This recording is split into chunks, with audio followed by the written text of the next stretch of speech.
Vivo វាយ85មួយគ្រឿងនេះមានបញ្ហាម្ចាស់ភ្លេចលេខសម្ងាត់ដោះសោបងស្រីម្ចាស់ទូរស័ព្ទគាត់ប្រាប់ថាលេខកូដនឹងគាត់អាសាដូរច្រើនដងពេកបាទមួយថ្ងៃពីរថ្ងៃដូរពីរបីថ្ងៃដូរដោយសារកូនគាត់ចេះតែដឹងលេខកូដហ្នឹងបាទដល់ពេលដឹងលេខកូដចឹងទៅគាត់យកទៅដោនឡូតហ្គេមលេងបាទសតតែហ្គេមពេញទឹកពេញដីចឹងទៅហើយគាត់ដូរចុះដូរឡើងភ្លេចខ្លួនឯងបាទហើយមិនដឹងធ្វើម៉េចក៏រត់មករកខ្ញុំជួយដោះស្រាយឲ្យអូខេអញ្ចឹងសម្រាប់បងប្អូនយើងដែលប្រើទូរស័ព្ទ Vivo បាទបានឃើញវីដេអូនេះហើយកុំភ្លេចជួយ save ម្នាក់មួយទៅបាទជួយ share ជួយ like ម្នាក់មួយទៅបងប្អូនណាហ្នឹងហើយអូខេអញ្ចឹងសម្រាប់ការដោះស្រាយបាទបងប្អូនអាចដោះស្រាយបានតាមវិធីនេះបាទតែសូមបញ្ជាក់ប្រាប់ថាมันបានទូទៅទាំងអស់ទេបងប្អូនណាបាទជាធម្មតាការដោះលេខកូដនៅលើទូរស័ព្ទ Vivo បងប្អូនត្រូវចុចបិទទូរស័ព្ទសិនមកបន្ទាប់ពីបិទរួចហើយចុចនៅលើប៊ូតុងដំឡើងសំឡេងហើយនិងប៊ូតុង power បាទទាំងពីរហ្នឹងត្រូវចុចឲ្យជាប់ស្មើគ្នា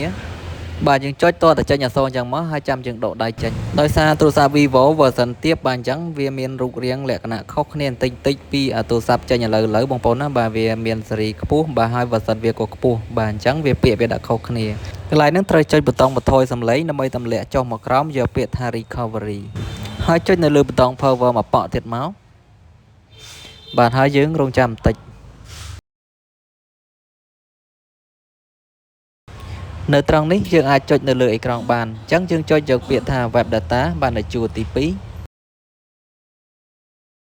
ហើយចុចយកពាក្យ web data នៅជួរទី3ហើយមកដល់ត្រង់នេះវានៅតែទាមទាររលេខកូដដដែលបាទអញ្ចឹងយើងមិនអាចធ្វើតាមវិធីនេះបានទេបងប្អូនបាទដោយសារតែទូរស័ព្ទ version ចាស់ស៊េរីវាចាស់បងប្អូនណាបាទមិនថានៅលើទូរស័ព្ទ Vivo ឬក៏ទូរស័ព្ទ Oppo ទេបាទឲ្យតែ version ចាស់គឺសុទ្ធតែអញ្ចឹងហើយ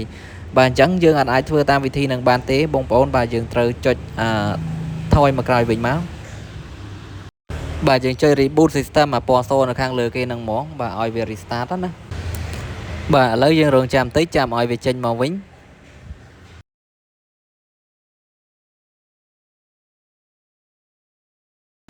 អូខេឥឡូវចេញមកវិញហើយបាទបន្តមកទៀតបងប្អូនត្រូវអូសលេខកូដនឹងស្មានហ្មងទៅបាទព្រោះយើងមិនដឹងតែមានតែអូសស្មានទេបាទអូសចុះអូសឡើងអូសចុះអូសឡើងរហូតតតែវាលោតពាក្យមួយគេដាក់ថា forgot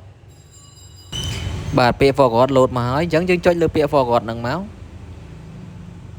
អូខេអញ្ចឹងមកដល់ត្រង់កន្លែងនេះបាទមានប្រឡោះ2ឲ្យយើងបំពេញហ្នឹងហើយបងប្អូនសរសេរពាក្យថា Vivo បាទនៅខាងក្រោមក៏យ៉ាងដែរសរសេរពាក្យថា Vivo